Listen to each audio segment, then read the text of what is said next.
Let's talk one of the main reasons I think your videos might be sucking and why you think there's just something missing that's not making your stories believable and not making your films immersive like you want them to be. And I think the biggest reason is going to be sound design. That's what we're talking about today.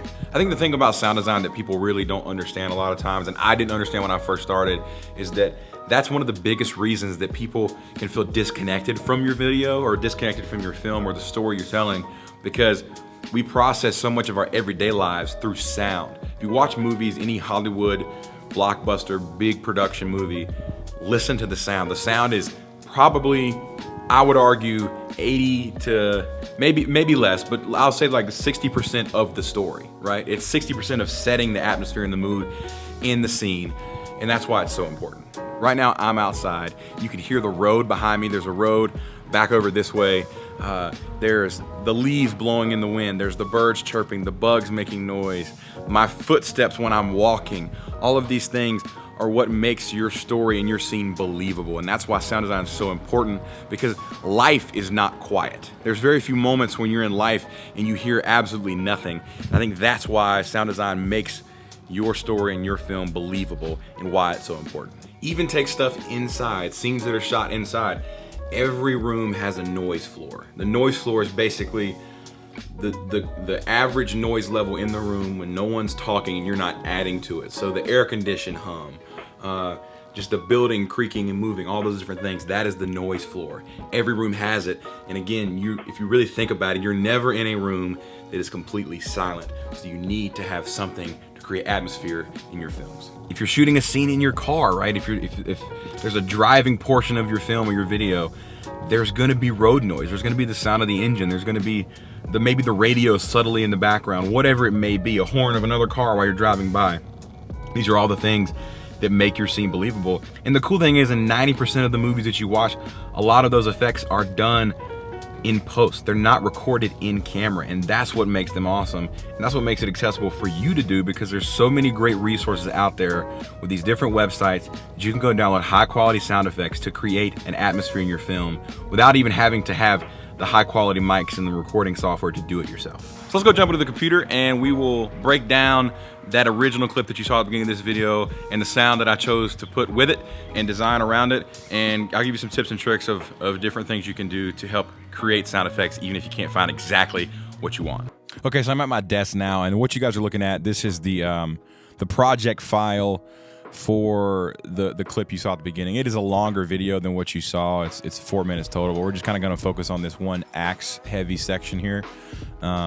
This is actually ungraded 5D Mark IV footage with no Canon log, so it's not the best, but it worked. But so basically what I want to do is I'm gonna mute. I've muted the audio track, and I want to just listen to this section with no music, and you'll see how even with no music, your brain still believes it, if that makes sense. Like, it almost, that's how you know your sound design is good, if you can watch it without the music and it actually makes sense. And it's not gonna be perfect. I mean, I'll be honest, it's not perfect, but it's pretty close. So let's give it a listen.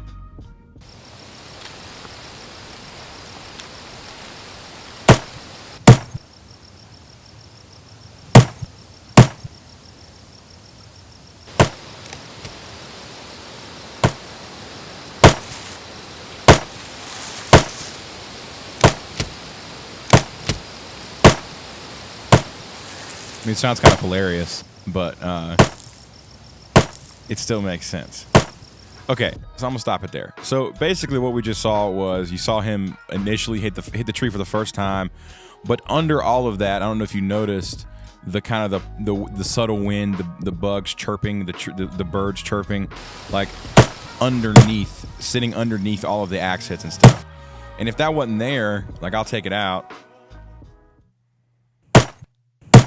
And see, I'm immediately lost now. Like, I'm not buying it anymore. Your brain is like, nope, it doesn't make sense, because there's no way it would ever be that quiet outside and all you would hear would be the axe. So again, you have to think, obviously the main thing that's happening here is the axe hits, but there's a lot of subtle stuff underneath that you have to think about too, to actually build the atmosphere and the environment that you want to make to trick your brain into believing that what you're seeing and hearing actually happened and was all recorded at the same time. So that's another thing. The other thing that I like to think about that took me a while to learn this is think about the perspective of the camera to whatever object you are adding sound for. So for example, in this little clip right here, the camera's clearly further away right here than it was, or that it is, than this next shot right here. So you want to think, okay, well then the axe hits need to be quieter because you're further away, right?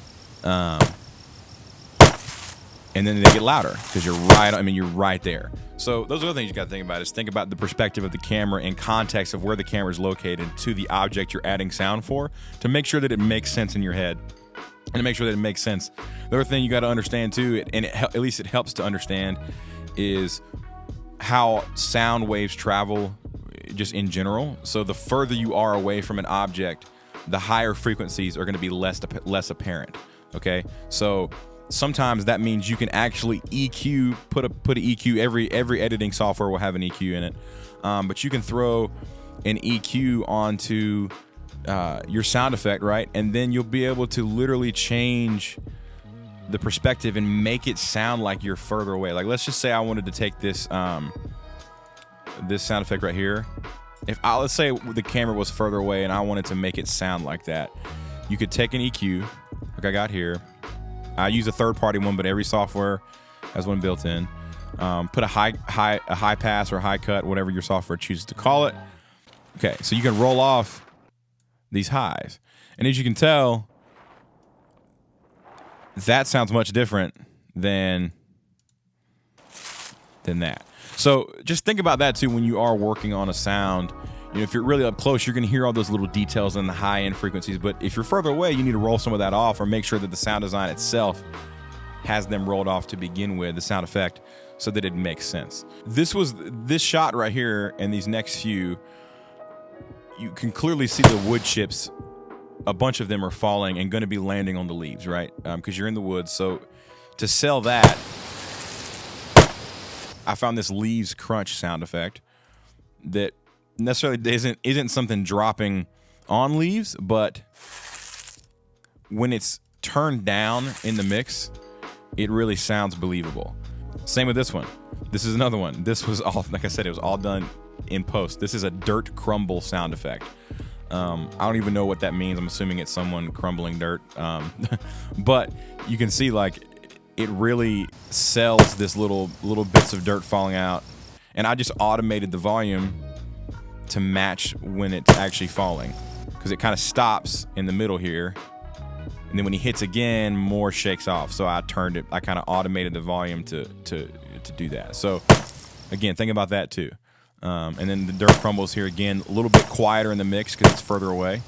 So yeah, I mean, those are things that you can kind of think outside of the box. You know, I may not be able to find the exact sound effect I'm looking for, but is there something that will work, that I can either tweak? I mean, there's been times I didn't really do it in this project, but you can speed up or slow down a sound effect, pitch it up, pitch it down to make it really fit what you're going for. You can make something that was not originally intended to sound a certain way, make it sound the way you want it to fit your project. So just be willing to be creative and think outside the box and experiment. A lot of sound design is just experimenting, taking a step back, watching it, making sure that it makes sense with what your ears are hearing and your eyes are seeing. Basically, that's kind of the breakdown of that whole sequence. Like I said, this is a longer project, 4 minutes in total, and I use some other stuff down here. But for the most part, I mean, that's a full breakdown. That's kind of my thought process behind it.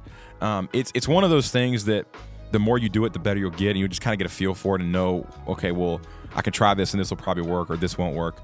So I would just encourage you to get in there and play around with it. Design the sound of this to make it as believable as possible. You can practice. That's what I would recommend doing, is just practicing, because the more you do it, the better you'll get. And you just have more of a natural instinct for how to do it and what to do it. But yeah, check out Epidemic Sound. That's where most of this came from. Not sponsored. I just like their stuff. So there's no reason that you can't be doing great sound design in your films. So that's the breakdown of this project. Thank you guys so much for watching this video. If you learned something or you have your own tips and tricks for sound design, let me know in the comments. I'd love to hear them. Hit that like button, hit that subscribe button if you like what you saw and you want to see more. I have an exciting video next week that at least I'm personally excited about. I have a new toy coming coming in the mail. It's actually music related, so if you're into audio, stuff like that, hit subscribe so you don't miss that video when it comes out. But there's gonna be a lot of tech, there's gonna be a lot of cameras, there's gonna be a lot of photo, video, all that good stuff, audio. So make sure you join this journey. I'm excited. I have a lot of stuff planned. So hit that subscribe button, jump in on the ground floor. Once again, thank you guys so much for watching. I'll catch you guys in the next one.